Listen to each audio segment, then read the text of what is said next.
네, 이번 시간은 기본 시간 6번째 시간 세종례에 대한 믿음에 대해 살펴보도록 하겠습니다. 전문을 보겠습니다. 네, 세종례에 대한 전문 제가 읽겠습니다.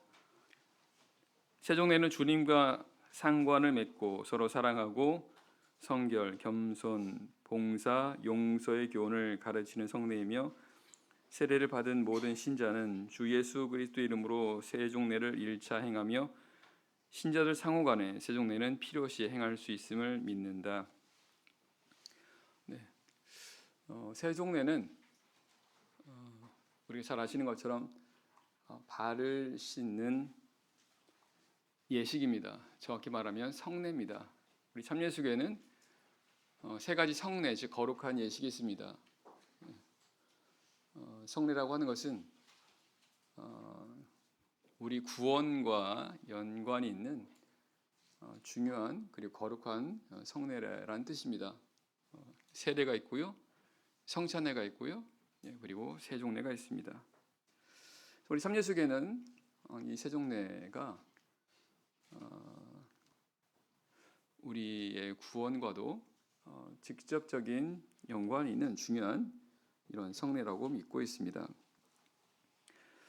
왜냐하면 이 세종례는 주님과 상관을 맺는 그런 성례이기 때문에 그렇습니다. 요한복음 13장 8절을 보겠습니다. 요한복음 13장 8절입니다.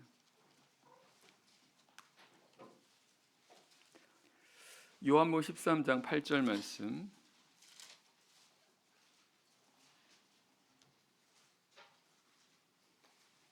요한복음 13장 8절 말씀.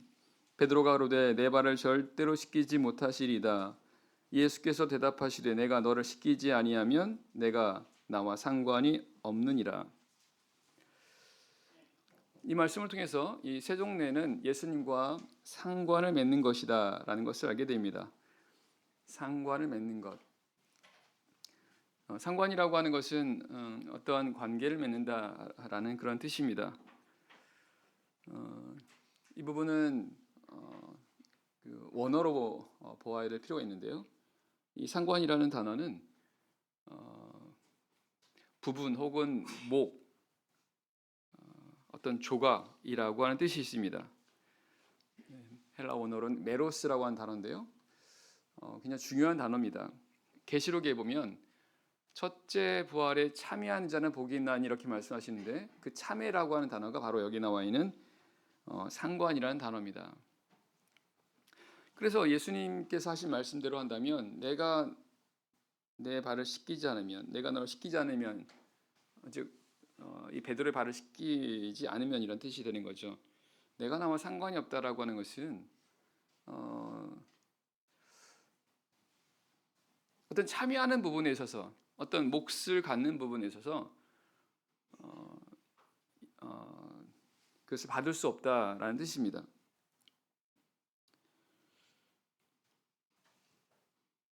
그러다 보니까 베드로가 9절에서 시몬 베드로가 가로되 주여 내 발뿐 아니라 손과 머리도 씻겨 주옵소서 이렇게 말합니다. 처음에 예수님께서 베드로의 발을 씻기시려고 할 때 베드로는 절대 내 발을 씻기지 못하시리다 이렇게 말했다가 예수님께서 내가 너를 씻기지 않으면 네가 나와 상관이 없다라는 말을 들었을 때 베드로의 그 반응은 완전히 바뀌게 됩니다.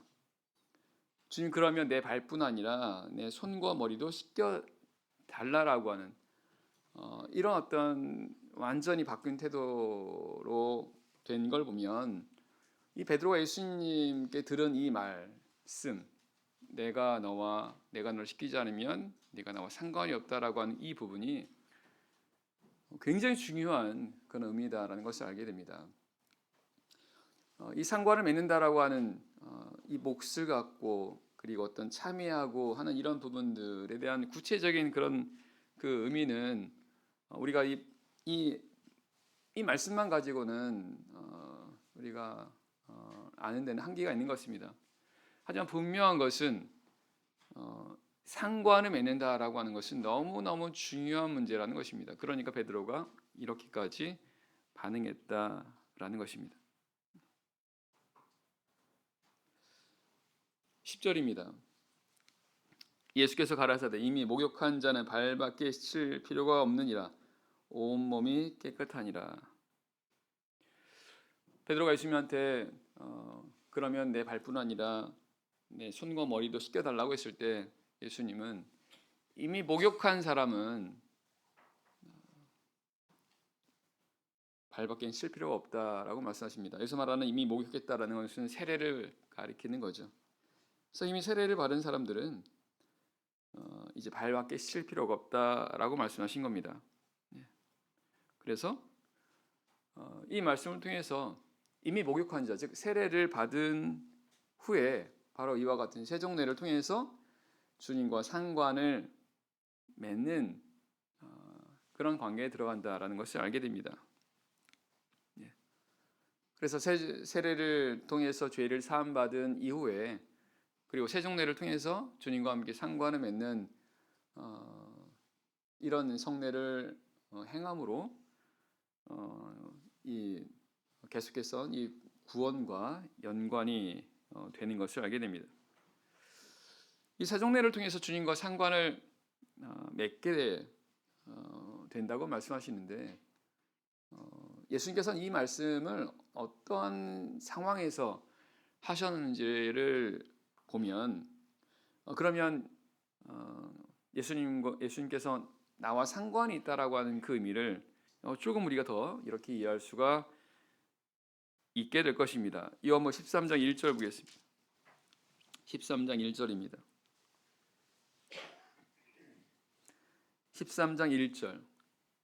6월절 전에 예수께서 자기가 세상을 떠나 아버지께로 돌아가실 때가 이른 줄 아시고 세상에 있는 자기 사람들을 사랑하시되 끝까지 사랑하시니라.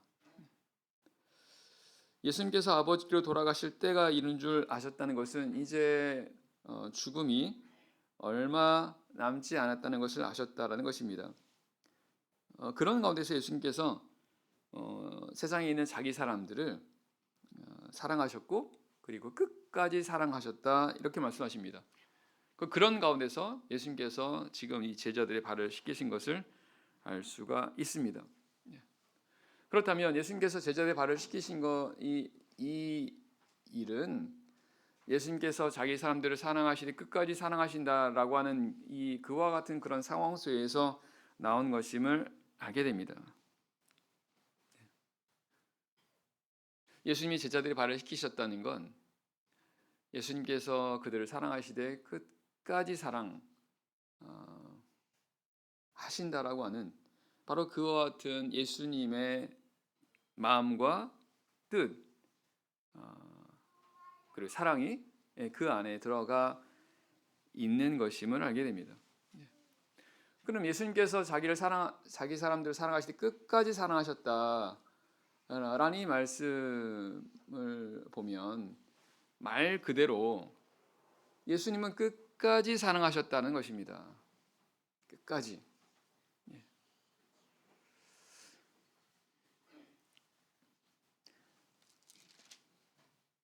21절 보겠습니다. 13장 21절 말씀.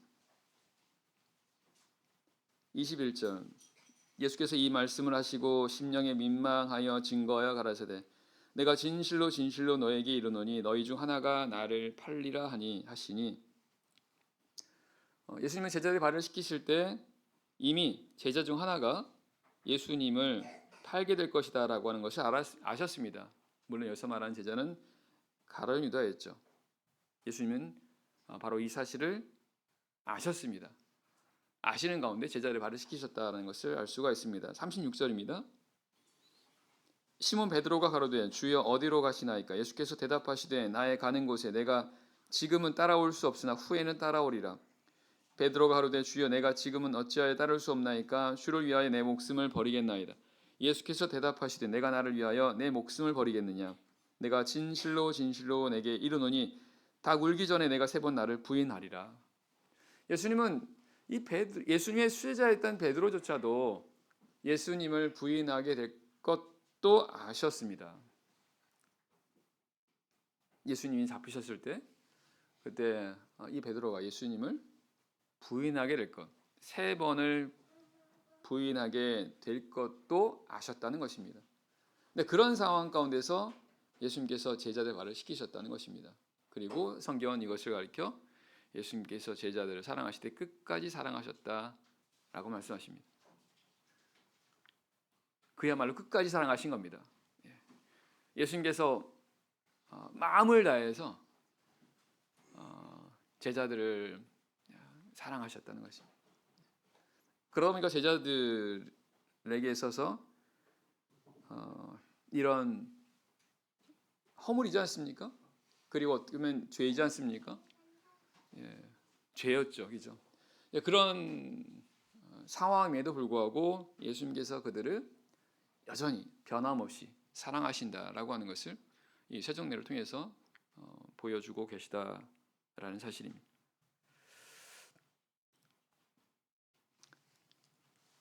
이사야 46장 보겠습니다. 이사야 46장입니다. 이사야 46장 3절입니다. 이사야 46장 3절 말씀. 이사야 46장 3절입니다. 야곱 집이여 이스라엘 집에 남은 모든 자여 나를 들을지어다. 배에서 나무로부터 내게 안겼고 태에서 나무로부터 내게 품기운 너희여 너희가 노년에 이르기까지 내가 그리하겠고 백발이 되기까지 내가 너희를 품을 것이라. 내가 지었은즉 안을 것이요 품을 것이요 구하여 내리라. 하나님께서 하나님 백성들에게 하신 말씀이십니다.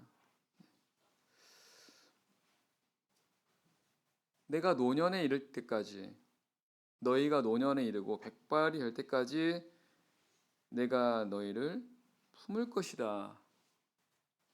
하나님께서 그들을 끝까지 하나님의 품에 안으실 것이다. 돌보실 것이다. 도우실 것이다. 구하실 것이다. 이렇게 말씀하고 계시다는 것입니다. 노년이 되고 백발이 되는 이 상황은 사람으로 본다고 한다면 아주 힘이 없고 그리고 어떻게 보면 인생에 있어서 이와 같은 그런 과정이라고 한다면 사실은 사람들한테 뭐랄까요? 어떤 인생의 전성기는 아니죠. 오히려 정말 연약하고 부족하고 하는 그와 같은 가운데 일 것입니다. 근데 하나님께서는 그럼에도 불구하고 그들을 이렇게 품을 것이다라고 말씀하십니다. 세상에서는 이렇게 힘이 없고 그리고 뭔가 다른 사람을 도울 수 없고 뭔가 이런 상황이라고 한다면 그러면은 냉정하게 대하지 않습니까? 저 하나님께서는 그런 가운데까지 품을 것이다 이렇게 말씀하십니다. 내가 지었은즉 안을 것이요 품을 것이요 구하여 내리라. 49장 보겠습니다. 이사야 49장 말씀. 이사야 49장 14절입니다. 이사야 49장 14절 오직 시온이 이르기를 여호와께서 나를 버리시며 주께서 나를 잊으셨다 하였거니와 여인이 어찌 그 젖 먹는 자식을 잊겠으며 자기 태에서 난 아들을 긍휼히 여기지 않겠느냐. 그들은 혹시 잊을지라도 나는 너를 잊지 아니할 것이라.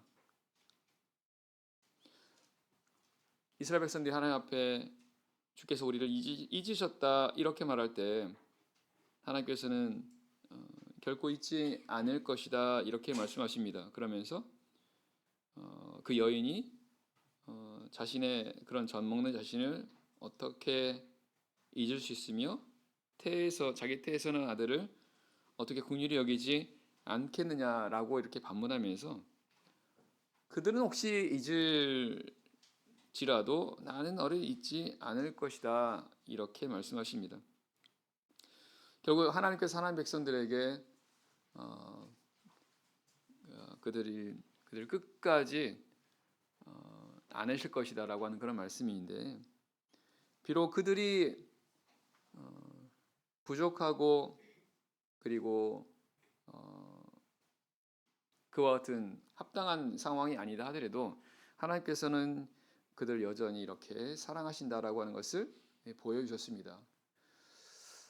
예수님께서 자기 사람들을 사랑하시되 끝까지 사랑하셨다라고 하는 그 말씀은 바로 이 모든 성경의 그런 약속들이 사실 예수 그리스도를 통해서 이렇게 구체적으로 나타나지 않습니까? 그래서 구약 성경에서 하나님께서 하신 이런 그런 모든 그런 약속들이 결국은 바로 예수 그리스도를 통해서 성취가 된 것을 볼 수 있습니다. 그래서 예수님께서 자기 사람들을 사랑하시되 끝까지 사랑하셨다라고 하는 그 말씀 이 속에 바로 하나님께서 이렇게 약속하셨던 하나님 백성들에게 하셨던 그런 모든 말씀들이 실제로 예수 그리스도를 통해서 이루어지게 되는 것을 볼 수가 있습니다. 특별히 예수님께서 이 제자들의 발을 씻겨주는 이 세종례를 말씀하실 때 예수님께서 자기 사람들을 끝까지 사랑하셨다라는 이 말씀을 보면요, 우리 사람 신체 가운데 이 발이라고 하는 부분은 이렇게 쉽게 그리고 자주 더러워지는 그런 부분임을 알게 됩니다. 그래서 예수님께서 제자들의 발을 씻기신 걸 보면 그런 예수님 이 제자들의 부족한 부분들, 허물들이 있음에도 불구하고 그들을 끝까지 계속해서 사랑하시는 바로 그 예수님의 마음을 우리가 알 수가 있다라는 것입니다.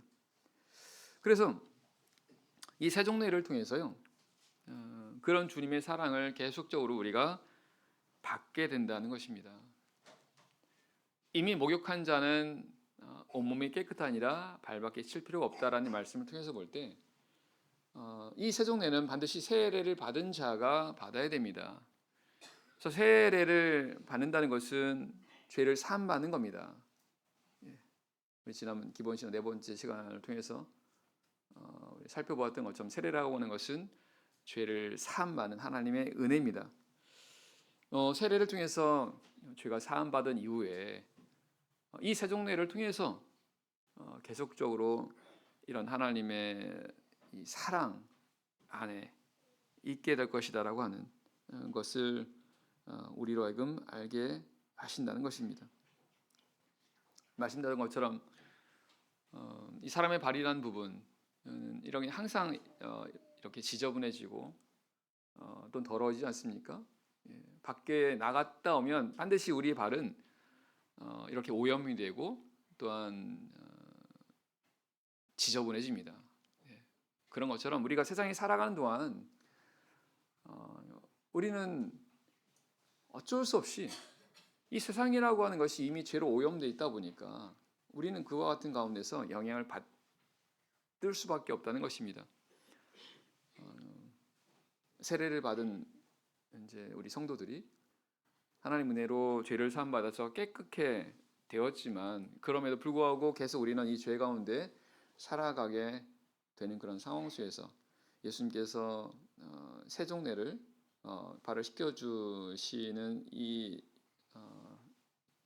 성례를 통해서 우리들로 하여금 그 세종례를 받게 된 자들이 예수님의 끝까지 사랑과 그 긍휼을 받게 될 것이다라고 하는 그런 가운데서 세상을 살아가게 된다라고 하는 이 부분을 우리에게 교훈해주고 있다라는 사실입니다. 그래서 세종례를 우리가 세례를 받고 세종례를 이제 우리가 행하게 된다고 한다면 우리는 이 사실을 우리는 믿어야 됩니다. 비록 우리 스스로가 주님 앞에 많이 부족하고 또한 허물이 있지만 주님께서 우리가 끝까지 사랑하신다라고 하는 그 말씀을 우리가 믿고 끝까지 우리 믿음 안에 거해야 한다는 것입니다. 예수님의 제자들 가운데 그 이런 예수님의 사랑과 은혜, 다시 말하면 예수님께서 제자들의 발을 씻겨 주심을 통해서 예수님께서 끝까지 사랑하신다라고 하는 것을 보여주셨음에도 불구하고 그 가운데 자신의 죄로 인해서 그 예수님의 사랑 안에 머물지 못했던 그런 제자가 있었죠. 바로 가룟 유다입니다. 이 가룟 유다는 예수님을 이렇게 배반했습니다. 그리고는 스스로가 자책하게 됐고, 그리고 스스로 목숨을 끊게 되죠. 하지만 이 베드로는 어땠습니까? 베드로조차도 예수님을 3번이나 부인했습니다. 그 역시도 아주 큰 자책감을 느꼈습니다. 성경은 베드로가 예수님을 3번 부인했을 때 그때 닭이 울었고 베드로가 심히 통곡했다라고 이렇게 말씀하고 있습니다. 하지만 이 베드로와 가룟 유다의 차이점이 있다고 한다면, 가룟 유다는 그런 어떤 부분에서 자책을 했고 그리고 나서 삶을 포기하면서 생을 마쳤지만, 하지만 베드로는 비록 그와 같은 상황이었지만 거기서 돌이켰다라는 것입니다. 그래서 나중에 다시 주님의 이런 사랑과 긍휼 안에 거하게 된 것을 볼 때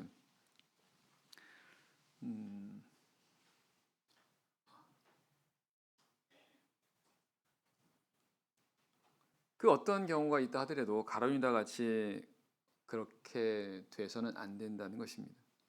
절대로 가룟 유다와 같이 스스로가 스스로의 생명을 끊는 그런 모습은 절대 있어서는 안 된다는 것입니다. 우리는 어쨌든 예수님께서 우리를 끝까지 사랑하신다라고 하는, 우리가 세종례를 통해서 우리는 끝까지 예수님의 사랑 안에 사랑을 받는다라는 이 사실에 대해서 우리는 흔들지 말아야 될 것이고요. 어떤 경우라 하더라도 우리는 예수님을 믿어야 됩니다. 그 예수님을 믿고 그 예수님의 은혜와 긍휼 안에 우리가 거하도록 해야 된다라는 것입니다.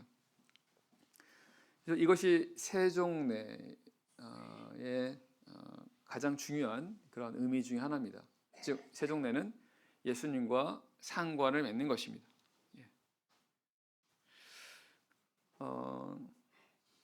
이 성경은 이 예수님께서 세종례를 통해서요, 또한 우리에게 본을 보여주셨다라고 말씀하십니다. 자, 요한복음 13장 15절 말씀 보겠습니다. 요한복음 13장 15절입니다. 요한복음 13장 15절 말씀. 요한복음 13장 15절. 내가 너희에게 행한 것 같이 너희도 행하게 하려 하여 본을 보여노라. 자, 예수님은 제자들의 발을 씻기셨습니다. 그리고는 내가 너에게 행한 것 같이 너희도 이렇게 행하라고 말씀하십니다. 그러면서 예수님께서 본을 보이셨다라는 것입니다. 이 말씀 속에는 예수님께서 행하셨던 것처럼 우리도 이렇게 세종례를 해야 된다라는 그런 의미도 있고요. 또 하나는 이런 예수님께서 제자들의 발을 씻기시는 이 모습을 통해서 주님께서 우리에게 바라시는 그런 모습으로 또한 우리가 살기를 원하시는 주님의 뜻이 있다라는 것도 알게 됩니다. 그래서 우리가 세종례의 그 전문을 보게 되면 세종례는 주님과 상관을 맺고, 상관을 맺고라고 하는 것이 바로 우리가 세례를 받았을 때 세례를 받은 후에 반드시 세종례를 받는, 그래서 주님과 상관을 맺고 우리의 구원을 계속해서 이뤄가는 그런 세종례의 의미가 있고요. 그 뒷부분은 이것은 예수님께서 이 세종례를 통해서 제자들의 발을 씻겨주는 그런 모습을 통해서 본이 되셨고 우리에게 예수님과 같은 그런 삶을 살아가기를 바라시는 그런 교훈적인 의미가 있다는 것을 알게 됩니다. 그것이 바로 서로 사랑하고 성결, 겸손, 봉사, 용서의 교훈을 가르치는 성례라는 것입니다. 그래서 이 세종례는 두 가지 의미가 있다라는 것이죠. 하나는 이런 교의적인 그런 부분에서 주님과 상관을 맺는 것이고, 또 하나는 교훈적인 그런 의미라는 것입니다. 즉 주님께서 우리로 하여금 우리가 주님의 모습을 본받기 원하는 그런 모습으로 살아가는 그것을 위해서 우리에게 본이 되셨고 그것을 또한 가르치는 그런 교훈적인 의미가 있다는 것입니다. 그것이 바로 서로 사랑하고 성결하고 겸손하고 봉사하며 용서하는 그런 모습, 그런 본이라는 것입니다. 그래서 이 교훈적인 그런 의미도 사실 우리 모두에게 아주 중요합니다.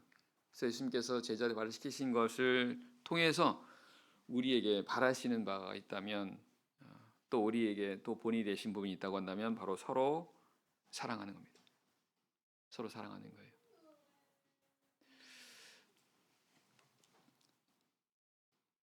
34절입니다. 34절 말씀. 요한복음 13장 34절입니다. 새 계명을 너에게 주노니 서로 사랑하라. 내가 너희를 사랑한 것 같이 너희도 서로 사랑하라. 예수님께서 이 세종례를 행하신 이후에 하신 말씀을 보면 새 계명을 줬다고 말씀하세요. 이 세종례 행하신 다음에 새 계명입니다. 그 새 계명은 서로 사랑하는 거예요. 서로 사랑하는 거예요.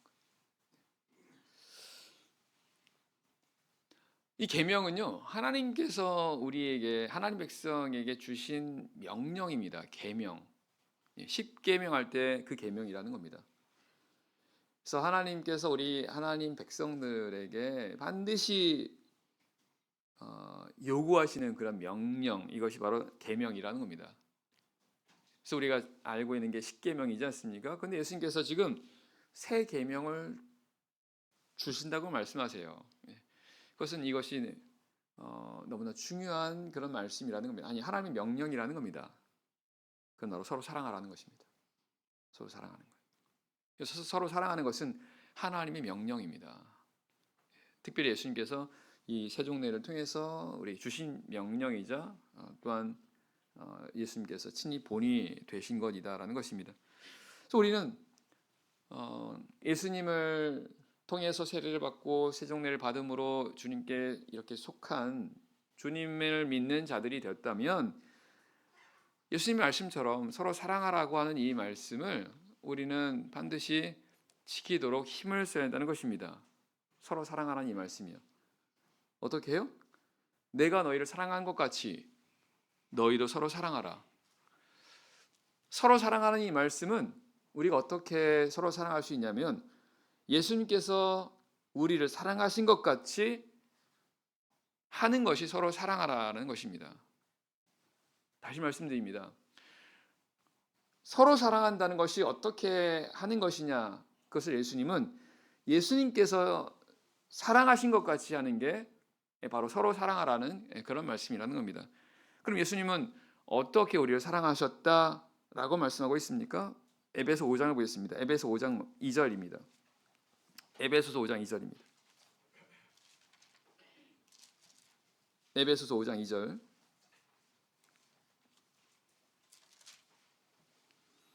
에베소서 5장 2절입니다. 그리스도께서 너희를 사랑하신 것 같이 너희도 사랑 가운데 생하라. 그는 우리를 위하여 자신을 버리사 향기로운 제물과 생축으로 하나님께 드리셨느니라. 여기 말씀을 통해서 볼 때 예수 그리스도께서 우리를 사랑하셨고 또한 어떻게 사랑하셨는지를 말씀하시고 있고, 우리 이 말씀을 통해서 우리가 어떻게 하는 것이 우리가 서로 사랑하는 그런 방법인지를 알 수가 있다는 것입니다. 오늘 본문에 보게 되면 예수님께서 우리를 사랑하시되 그는 우리를 위하여라고 말씀하십니다. 우리를 위하여 자신을 버리셨다, 이렇게 말씀하십니다. 사랑한다는 의미가 뭘까요? 서로 사랑하라는 의미는 서로 위하라는 뜻입니다. 위하라는 거예요. 예수님, 우리 믿는 사람들이 서로 사랑하길 바라십니다. 남을 사랑하라고 말씀하십니다. 이웃을 사랑하라고 말씀하십니다. 그 사랑하라고 하는 그 의미가 여기에 그는 우리를 위하여 자신을 버리사라는 말씀처럼 사랑한다는 것은 위한다는 것입니다. 유익하게 하는 것이라는 것입니다. 남을 유익하게 한다는 것입니다. 이웃을 유익하게 한다는 것입니다. 그래서 성경에 보게 되면 자기의 유익을 구하지 말고 남의 유익을 구하라고 말씀하신 겁니다. 예수님은 우리 믿는 자들이 바로 그와 같이 나의 유익을 구하지 말고 다른 사람의 유익을 구하라고 말씀하십니다. 이것이 바로 나를 기쁘게 하는 것이 아니라 다른 사람을 기쁘게 하는 것이라고 말씀하고 있습니다. 예수님께서 바로 그와 같이 행하셨다는 겁니다. 주님께서 우리를 위하셨다는 겁니다. 예수님께서 십자가에서 죽으신 게 바로 우리를 위해서라고 말씀하고 있다는 겁니다. 우리의 유익을 위해서. 왜요? 예수님께서 십자가에서 여기 보면 예수님께서 우리를 위하여 자신을 버리셨다라고 말씀하지 않습니까? 바로 십자가의 죽음을 가리키는 겁니다. 그럼 예수님께서 십자가에서 왜 죽으신 겁니까? 우리 위해서요. 우리 유익을 위해서요. 어떻게 해요? 우리의 영혼을 구원하시려고. 그래서 사랑이라고 하는 가장 완전한 사랑이라는 것은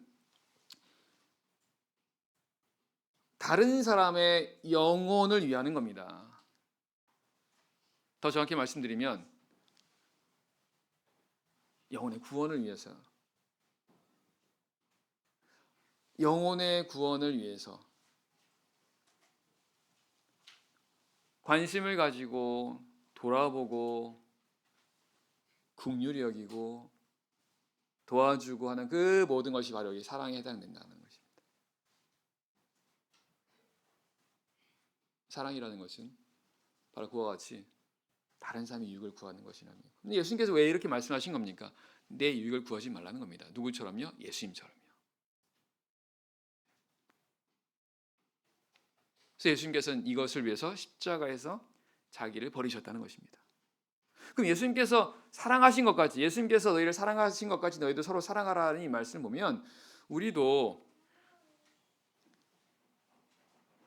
서로의 그런 영혼의 구원을 위해서 그렇게 사랑하라는 것입니다.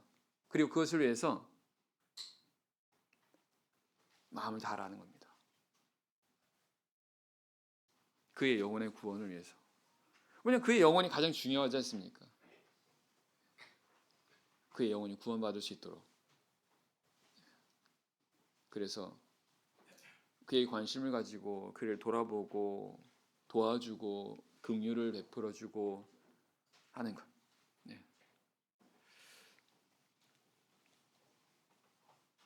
그래서 바울 사도는 고린도서 10장 33절에서 나의 유익을 구하지 말고 많은 사람의 유익을 구하되 저희로 많은 사람이 유익을 구하여 저희로 구원을 얻게 하라, 이렇게 권면을 했었습니다. 그래서 우리 역시도 바로 이와 같이 할 수 있도록 해야 한다는 것입니다. 예수님께서 말씀하십니다. 마음을 다하고 뜻을 다하여 주 너의 하나님을 사랑하라. 사랑이 뭐라고요? 위하는 겁니다. 하나님 위하는 거라는 겁니다. 이게 사랑이죠. 근데 어떻게 사랑하라고요? 마음을 다하고 힘을 다해서. 둘째는 그와 같으니 내 이웃을 내 몸과 같이 서로 사랑하라. 같은 겁니다. 사랑이라는 것은 그의 유익을 위하는 거지 않습니까? 그 유익을 위해서 마음을 다하고 힘을 다하라는 겁니다. 그래서 가장 온전한 사랑이 바로 그 영혼을 구원하는 것이다라는 것도 알게 됩니다. 예수님께서 바로 이와 같이 우리 믿는 사람들이 이렇게 서로 사랑하기를 바라시는 것입니다. 그래서 이미 믿고 있는 우리 성도들에 대해서는 그의 영혼이 구원받을 수 있도록 해야 되는 부분이지 않습니까? 그런 것들을 위해서 우리가 힘을 쓰는 것이고, 또한 내 주변에 그런 영혼을 구원받지 못한 그런 사람들이 있다고 한다면 그로 하여금 영혼을 구원받게 하는 것이 서로 사랑하는 그런 구체적인 그런 방법이라는 것입니다. 그리고 이걸 위해서 마음을 다하라는 겁니다. 마치 예수님께서 자신을 버리셨던 것처럼 사람들을 사랑하시고 그걸 위해서 자신을 버리셨던 것처럼 우리도 그렇게 하기를 말씀하시고 있다는 것입니다. 그래서 이 부분은 명령이에요. 계명입니다. 계명이에요. 새로운 계명입니다. 10가지 계명이 엑기스가 된 게 이 말씀이에요. 10가지 계명, 10계명. 10계명의 처음 부분 하나님을 사랑하는 그 말씀이지 않습니까? 그리고 뒷부분은 이웃을 사랑하는 그런 말씀이지 않습니까? 근데 이 모든 계명이 다 이제 하나로 들어간 부분이 바로 서로 사랑하라는 그런 말씀이라는 겁니다. 물론 이 서로 사랑하라는 이 말씀 속에는 하나님을 사랑하는 그것도 함께 포함이 되는 거죠.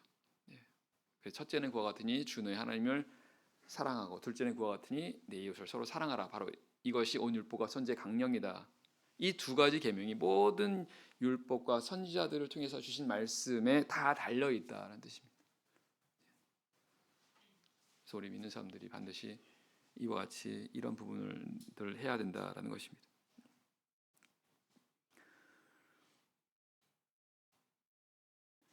그러면서 이 사랑이라고 하는 이 말씀, 이 단어 속에는 또한 특별히 긍휼을 베푸는 그 의미가 그 안에 포함이 되어 있다는 것도 알게 됩니다. 결국 예수님께서 우리를 사랑하신다고 했을 때 그 예수님의 마음 가운데는 바로 불쌍히 여기는 그런 마음에서 비롯된 거죠. 그죠? 그런 것처럼 서로 사랑하라는 그 말씀 속에는 긍휼을 베푸라. 사실 사랑 행한다는 것이 사실은 이렇게 긍휼을 베푸는 그런 의미가 사실은 내포가 되었습니다. 성경은요, 사랑은 긍휼이 뭘까요? 긍휼이라는 것은 불쌍히 여긴다는 뜻입니다. 불쌍히. 4장 32절 말씀 보면 뭐라고 했습니까? 같은 에베소 4장 32절입니다. 서로 인자하게 하며 불쌍히 여기며 서로 용서하기를 하나님이 그리스도 안에서 너희를 용서하신 것 같이 하라. 이것도 사랑이라는 겁니다. 예수님께서 이렇게 하셨다는 겁니다. 불쌍히 여기셨다는 겁니다. 용서하셨다는 겁니다. 그러니까 우리도 그와 같이 서로 불쌍히 여기고 서로 용서하라는 것입니다. 이게 서로 사랑을 행하라는 그 말씀 속에 다 포함이 되어 있다는 것입니다. 그래서 우리는 이 부분도 우리가 힘을 쓰셔야 됩니다. 잠언 10장 11절 말씀에는 사랑은 모든 허물을 가리우느니라 이렇게 말씀하십니다. 사랑이라고 하는 부분에서 허물을 가리우는 거라고 말씀하세요. 예수님께서 우리에게 주기도문을 가르치셨습니다. 주기도문. 그 주기도문은 우리가 날마다 우리가 구하는 것입니다. 뭐냐, 그 주기도문 가운데 보면 우리에게 일용할 양식을 주시라는 그런 내용이 있지 않습니까? 그럼 이건 날마다 구해야 한다는 것입니다. 근데 그 날마다 구하는 그 주기도문 내용 속에 어떤 게 있어요? 우리가 우리에게 죄 지은 자를 사하여 준 것 같이 우리의 죄도 사하여 주시옵소서. 있지 않습니까?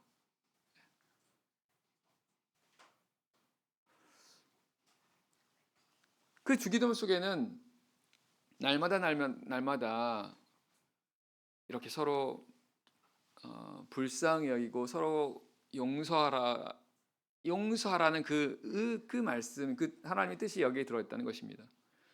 그러면서 예수님께서 마태복음 6장에서 그 주기도문을 가르치신 그 이후에 하신 말씀이 너희가 사람의 과실을 용서하면 너희 천부께서도 너희를 용서하실 것이지만 너희가 사람의 허물을 용서하지 않으면 너희 천부께서 용서하지 않으시네 이렇게 말씀하세요. 그래서 우리는 서로 사랑하라고 하는 그 말씀을 우리는 날마다 우리 삶 속에서 우리는 실천하도록 우리가 힘을 써야 한다는 것입니다. 왜냐하면 서로 사랑하는 건 계명이에요. 안식일을 기억하여 거룩히 지키라고 하는 이 말씀 우리가 너무 중요하게 여기지 않습니까? 그잖아요. 그래서 우리가 어떻게든 안식일을 지키려고 하는 거지 않습니까? 왜냐하면 하나님 계명이잖아요. 하나님 명령이지 않습니까? 근데 서로 사랑하라는 이 말씀은 예수님께서 주신 새 계명이에요. 모든 말씀이 다 그 안에 포함이 되는 하나님께서 우리에게 정말 원하시는 그런 부분이라는 겁니다. 그래서 예수님께서 그걸 먼저 우리에게 본을 보이셨다는 것입니다. 그래서 예수님이 십자가에 죽으셨다는 것입니다. 우리 그런 것처럼 우리가 주님께서 우리를 사랑하신 것 같이 그렇게 똑같이 하지 못한다 하더라도 우리는 어쨌든 예수님께서 우리를 사랑하셨던 것 같이 우리도 사랑하기를 힘을 써야 한다는 것입니다. 그래야 우리도 주님께로부터 우리가 용서를 받을 수 있다는 겁니다. 그래서 우리 날마다 이런 사랑을, 긍휼을 베푸는 그런 삶을 살아야 한다는 것입니다. 누군가 나에게 어떤 허물이 있다면 그 허물에 대해서 덮어주고 그리고 가리워주고 용서해주고 하는 그런 것들이, 그런 모습들이 우리 삶 속에서 꼭 필요하다라는 것입니다. 베드로전서 4장 7절 말씀에 보면 만물의 마지막이 가까웠으니 그러므로 너희는 정신을 차리고 근신하여 기도하라. 무엇보다도 열심히 서로 사랑할지니 사랑은 허다한 죄를 덮느니라. 만물의 마지막이 가까웠을 때 우리가 정신 차리고 기도해야 되는 건 당연히 우리가 알고 있지 않습니까? 근데 성경은 무엇보다도라고 말하면서 무엇보다 우리가 힘써야 될 것이 있는데 그것이 바로 서로 사랑하라는 겁니다. 열심히. 왜냐하면 사랑은 허다한 죄를 덮는다는 것입니다. 우리 사랑을 행하게 되면 우리의 많은 허물이 덮어진다는 겁니다. 왜냐하면 우리가 남의 허물을 용서해 주면 주님 천부께서도 하나님께서 우리의 허물을 용서해 준다고 말씀하지 않습니까? 우리가 하나님 나라에 마지막에 가까운다는 것은 우리가 하나님 앞에 설 때가 점점 더 가까웠다는 뜻인데 하나님 앞에 우리가 서려면 그런 합당한 모습이 되어야 할 텐데 무엇보다 우리의 어떤 이런 죄들이 허물들이 하나님 앞에 많이 있으면 안 되지 않습니까? 어떻게든 이런 죄와 허물들을 우리가 하나님 앞에 가지고 오지 않도록 해야 되는데 그 방법이 서로 사랑하라는 말씀이라는 겁니다. 서로 사랑하는.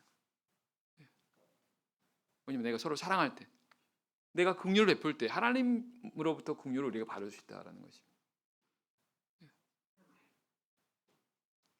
그러니까 내가 서로 사랑한다, 서로 사랑하는 것이 힘쓰는 삶을 사는 게 사실은 내가 하나님께 은혜 받는 그런 길이라는 것입니다. 또 우리 마지막에 우리의 영혼이 구원받을 수 있는 이 부분하고도 직결되는 부분이라는 겁니다. 그래서 우리는 서로 사랑하는 것을 힘을 써야 한다는 것이고 그것을 예수님께서 우리에게 본을 보이신 것이 바로 세종례라는 것입니다. 자, 그러면서 이 세종례 속에 예수님이 우리에게 본을 보이신 건 서로 사랑하라고 하는 그런 본도 있으셨지만 그 다음에 뭐라 됐습니까? 우리 보면 서로 사랑하고 성결입니다.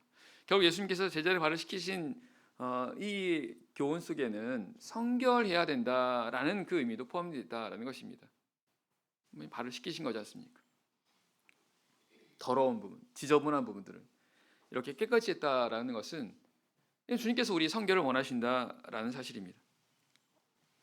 히브리서 12장 14절 말씀, 모든 사람으로 더불어 화평함과 거룩함을 쫓으라. 이것이 없이는 아무도 주를 보지 못하느니라. 이렇게 말씀하십니다. 화평함과 거룩함을 쫓으라는 겁니다. 이것이 없으면 아무도 주를 보지 못한다는 겁니다. 바로 성결함이라는 겁니다. 하나님은 성결하신 분입니다. 거룩하신 분입니다. 당연히 우리가 성결함을 추구하는 가운데, 거룩함을 추구하는 가운데 하나님이 함께 하실 수 있는 거죠. 그래서 우리는 반드시 성결함을 추구하셔야 됩니다. 예수님께서 제자들 발을 시키신 이 세종례 속에는 바로 우리의 성결을 원하신다라는 그 의미가 포함이 되어 있다는 것입니다. 그래서 우리는 성결함을 추구해야 되는데 우리가 어떻게 거룩함을 추구할 수 있습니까? 요한복음 1장 7절 보겠습니다. 요한복음 1장 7절입니다. 요한일서 1장 7절입니다. 요한일서 1장 7절. 요한일서 1장 7절입니다. 저가 빛 가운데 계신 것 같이 우리도 빛 가운데 행하면 우리가 서로 사귐이 있고 그 아들 예수의 피가 우리를 모든 죄에서 깨끗하게 하실 것이요. 우리가 가지고 있던 모든 죄는 어떻게 깨끗하게 됩니까? 우리가 세례받을 때 우리 모든 죄가 사함을 받을 수 있는 이유는 무엇입니까? 예수님의 피 때문에 그렇습니다. 그죠? 예수님의 보혈, 거룩한 피입니다. 그 예수님의 거룩한 피가 우리의 모든 죄를 깨끗하게 하신 겁니다. 그게 바로 세례라는 거죠. 그래서 우리 세례를 받게 되면 그 예수님의 피가 역사에서 우리의 모든 죄를 깨끗하게 했다라는 것입니다. 그럼 그 이후에는 마찬가지입니다. 세례받은 이후에도 우리가 여전히 계속해서 우리가 성결함을 추구하기 위해서는, 성결함 가운데 있기 위해서는 예수 그리스도의 피가 계속해서 우리 안에서 역사하면 된다는 것입니다. 어떻게 해요? 오늘 말씀 보게 되면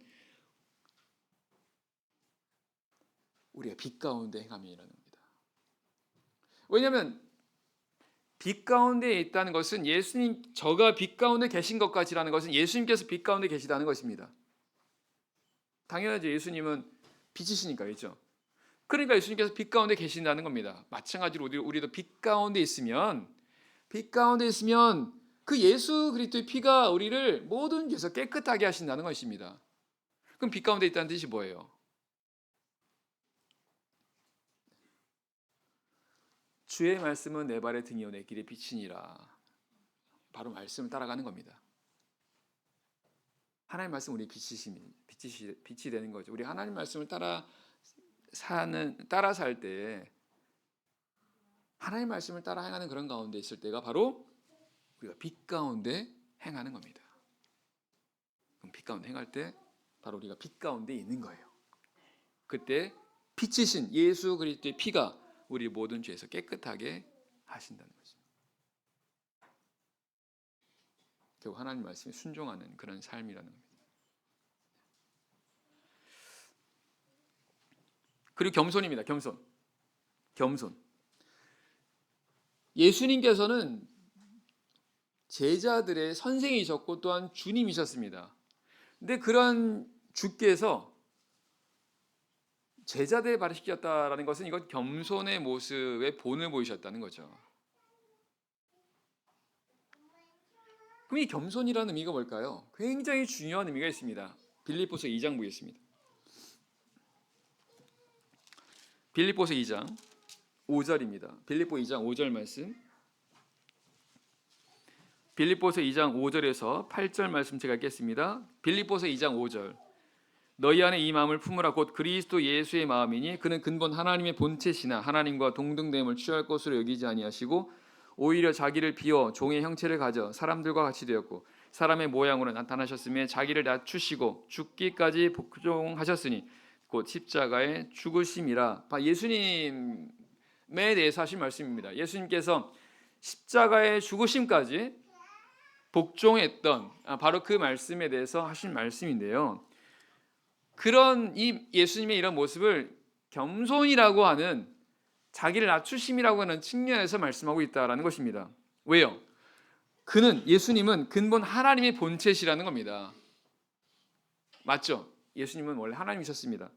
근데 하나님과 동등됨을 취하지 않으셨다는 거예요. 예수님은 하나님이셨기 때문에 하나님처럼 행할 수가 있었다는 것입니다. 근데 그렇게 안 하셨다는 거예요. 그러면서 오히려 자기를 비웠다는 겁니다. 이게 겸손이라는 거예요.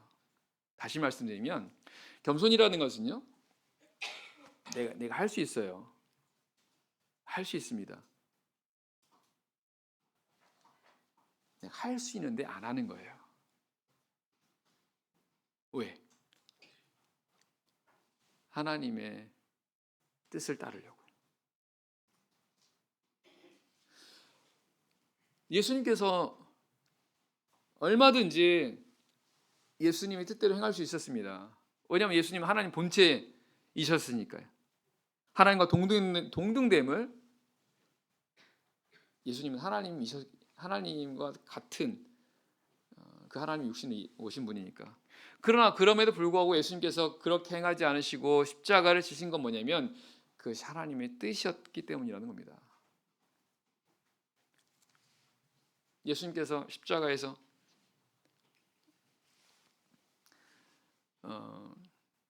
십자가에 달리셨습니다. 사람들이 내려와 보라고, 그럼 우리 믿겠다라고 말하지 않습니까? 예수님은 지금이라도 하늘에 있는 영들을, 천사들을 동원해서 자기를 십자가에 내려오게 하시고 그 자기를 조롱하는 사람들을 그냥 이렇게 그냥 바로 멸망시킬 수 있었습니다. 근데 그렇게 안 하셨어요. 할 수 있었지만. 왜? 그것이 하나님 뜻이 아니거든요. 할 수 있지만 하나님의 뜻에 따라 행하도록 하기 위해서 내 뜻대로 행하지 않는 게, 이게 바로 겸손이라는 겁니다. 그래서 중간에 여기 말씀 보면 자기를 비웠다는 표현이 나와요. 자기를 비웠다는 것은 결국 내 뜻대로 하지 않았다는 뜻입니다. 이게 겸손입니다. 그래서 예수님께서 바로 그런 모습으로 십자가의 죽으심까지 복종했다라고 말씀하고 있습니다. 주님께서 우리에게 보이신 바로 겸손의 모습입니다. 그리고 우리에게 또한 바라시는 또한 그런 겸손의 모습이에요. 결국 이 겸손이라고 하는 것은 하나님께 순종하는 것과 같습니다. 하지만 그 과정에서 내가 내 마음대로 할 수가 있으나, 내 뜻대로 행할 수 있으나, 하지만 그 내 뜻을 내려놓고 할 수 있지만, 하지만 하나님 뜻에 따라 행하는 것, 이게 바로 겸손이라는 것입니다.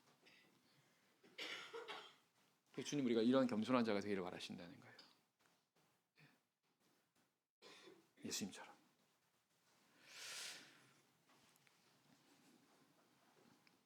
네, 이런 모습들을 예수님께서 보이셨고, 이런 모습이 다 바로 세종례에 담겨 있다는 것입니다. 그런 모습을 통해서 우리에게 또한 그런 모습을 원하고 계신다라는 것을 우리가 기억하시고, 예수님께서 우리 발을 씻겨주셨습니다. 우리 발을, 물론 표면적으로는 목자님이나 성직자가 발을 씻겨줬습니다만, 사실은 영적으로는 예수님께서 우리 발을 씻겨주신 것입니다. 그 이유가 바로 오늘 들었던 말씀이십니다. 네. 그런 예수님의 그런 모습을 우리가 항상 생각하면서 예수님처럼 살아가는 그런 모습으로 행하는, 또 이것을 위해서 또한 열심히 기도하는 우리가 되기를 바랍니다. 네, 기도하겠습니다. 오늘 들으신 말씀